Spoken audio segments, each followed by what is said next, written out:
श्रीगुरुभ्यो नमः। अथात्सन्धिः।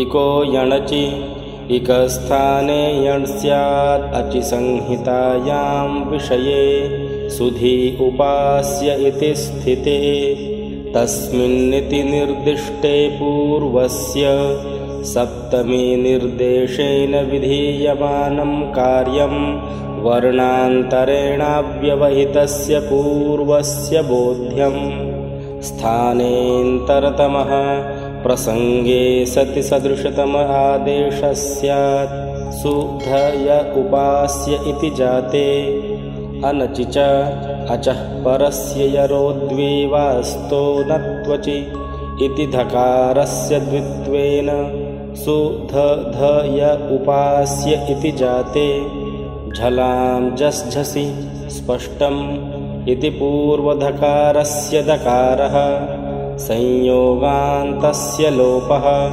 संयोगान्तं यत्पदं तदन्तस्य लोपः स्यात् अलोन्त्यस्य षष्ठी निर्दिष्टस्यान्त्यस्याल आदेशः स्यात् इति यलोपे प्राप्ते यणः प्रतिषेधो वाच्यः इति वार्तिकं शुद्ध्युपास्यः मध्वरिः धात्र्यंशः लाकृतिः एचो यवायावः एचः क्रमात् ऐ औ आय आव एते स्युरचि यथा संख्यमनुदेशः समानां समसंबन्धे विधिर्यथा संख्यं स्यात् हरये विष्णवे नायकः पावकः वान्तो यि प्रत्यये यकारादौ प्रत्यये परे ओदौ तोः औ आव एतौ स्तः गव्यं नाव्यम् अध्वपरिमाणे च इति वार्तिकं गव्यूतिः अदेङ्गुणः अत एङ् च गुणसंज्ञः स्यात् तपरस्तत्कालस्य तः परो यस्मात् स च तात्परश्चोच्चार्यमाणसमकालस्यैव संज्ञा स्यात् आद्गुणः अवर्णादचि परे पूर्वपरयोरेको गुण आदेशः स्यात् उपेन्द्रः गङ्गोदकम् उपदेशे जनुनासिक उपदेशेऽनुनासिको जित्संज्ञः स्यात् प्रतिज्ञानुनासिक्याः पाणिनीयाः लण्सूत्रस्थावर्णेन सहोच्चार्यमाणो रेफोरलयोः संज्ञा उरण्रपरः ऋ इति त्रिंशतः संज्ञेत्युक्तं तत्स्थाने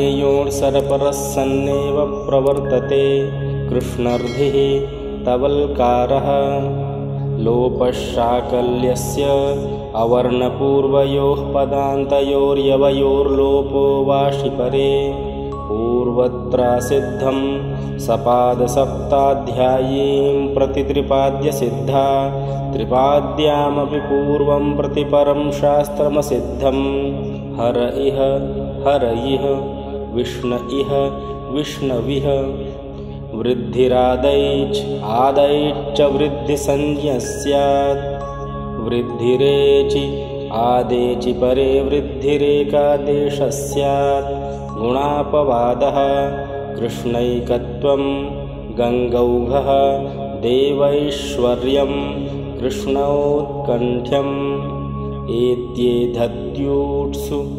अवर्णादेजाद्योरेत्येधत्योरूढि च परे वृद्धिरेकादेशः स्यात् उपैति उपैधते पृष्ठौहः एजाद्योः किम् उपेतः मा भवान् प्रेदिधत् अक्षादोहिन्यामुपसङ्ख्यानम् इति वार्तिकम् अक्षौहिणी सेना प्रादुहोढोढ्ये शैष्येषु इति वार्तिकं प्रौहः प्रौढः प्रौढिः प्रैषः प्रैष्यः वृते च तृतीया समासे इति वार्तिकं सुखेन ऋतः सुखार्तः तृतीयेति किं परमर्थः प्रवत्सतर्कम्बलवसनार्णदशानां वृणे इति वार्तिकं प्रार्णं वत्सतरार्णम् इत्यादि उपसर्गाः क्रियायोगे प्रादयः क्रियायोगे उपसर्गसंज्ञा स्युः। प्रपरा अपसम अनु अव निस् निर् दुस् दुर् वि आङ् नि अधि अपि अति सु उत् अभि प्रति परि उप एते प्रादयः। अचोन्त्यादिटि अचां मध्ये योन्त्यः स आदिर्यस्य तट्टि संज्ञं स्यात्। शकन्ध्वादिषु पररूपं वाच्यम् इति वार्तिकं तच्चटेः शकन्धुः कर्कन्धुः मनीषा आकृतिगणोऽयं मार्तण्डः। ओमाङ्गोश्च ओमियाङ्गि चात्परे पररूपमेकादेशः स्यात्। शिवायों नमः शिव एहि अन्तादिवच्च योऽयमेकादेशः स पूर्वस्यान्तवत्परस्यादिवत् शिवेहि। अकस्सवर्णे दीर्घः अकस्सवर्णे चिपरे पूर्वपरयोर्दीर्घ एकादेशः स्यात्। दैत्यारिः श्रीशः विष्णुदयः होत्रीकारः एङ्गः पदान्तादति पदान्तादेङ्गोति परे पूर्वरूपमेकादेशः स्यात्। हरेव विष्णोव सर्वत्र विभाषा गोः लोके वेदे चैगन्तस्य गोरति वा प्रकृतिभावः पदान्ते गो अग्रं गोग्रम् एगन्तस्य किं चित्रग्वग्रं पदान्ते किं गोः अनेकाल्शित् सर्वस्य इति प्राप्ते ङिच्च गिदनेकालप्यन्त्यस्यैव स्यात्। अवङ्स्फोटायनस्य पदान्ते एङन्तस्य गोरवं वाचि गवाग्रं गोग्रं पदान्ते किं गवि। इन्द्रे च गोरवं स्यादिन्द्रे गवेन्द्रः। दूराद्धूते च दूरात् सम्बोधने वाक्यस्य टेः प्लुतो वा एते चिप्रकृत्या स्युः।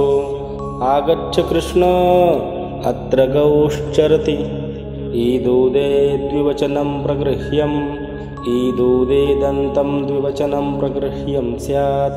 हरि एतौ विष्णु इमौ गङ्गे अमु अदसोमात् अस्मात् पराविदूतौ प्रगृह्यौ स्तः। अमी ईशाः रामकृष्णावमु आसाते मात् किम् अमुकेऽत्र। चादयो सत्त्वे अद्रव्यार्थाश्चादयो निपाताः स्युः।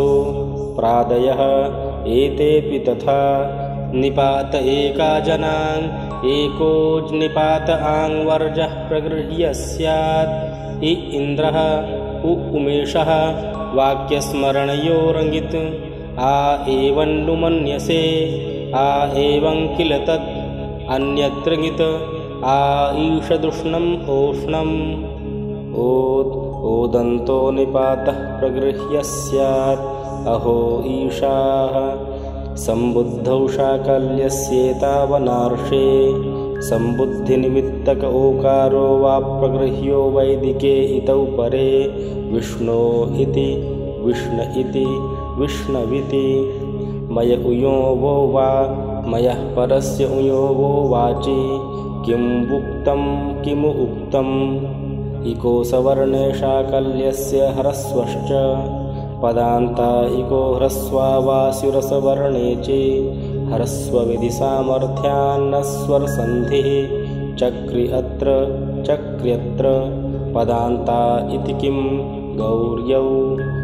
अचोरहाभ्यां द्वे अचः पराभ्यां रेफहकाराभ्यां परस्य यरो द्वे वास्तः गौर्यौ न समासे इति वार्तिकं।